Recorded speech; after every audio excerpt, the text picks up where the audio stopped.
Hello everyone, welcome back to my new shorts. অনেকদিন পর super মার্কেটে চলে গেছি, কিছু জিনিস নেওয়ার আছে তার জন্য। তো ফার্স্টে এখানে দেখছিলাম অনেক রকম জিনিস, বাট যেগুলো দরকার শুধু সেগুলোই নিতে হবে। তো এখানে আমি প্রোটিন বার দেখছিলাম, তো প্রোটিন বার নিয়ে নিলাম একটা। এটা কিন্তু খুবই ভালো খাওয়ার জন্য। দেন আমি চারিদিকটা ঘুরে দেখছিলাম, তারপরে কিন্তু পেয়ে গেলাম যে একটা আমার টুথপেস্ট নেওয়ার ইচ্ছে ছিল এই সেন্সিটিভের জন্য। তো এটা আমি নিয়ে নিলাম।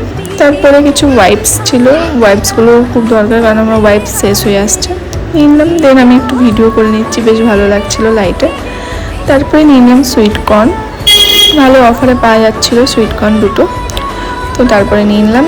দেন নিয়ে নিয়েছি কুলফি, দারুণ লাগে এগুলো খেতে, তাই তিনটে নিয়ে নিয়েছি। তারপরে চলে গেছিলাম কিছু শপিং করার জন্য।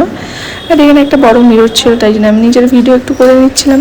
দেন কিন্তু আমরা রাত্রেবেলায় বাইকে করে বাড়ি পৌঁছে গেছি। তো ভিডিওটা কেমন লাগলো একদম কিন্তু জানাতে ভুলবে না, আর ভিডিওটা ভালো লাগলে একটা লাইক অবশ্যই করবে। টাটা।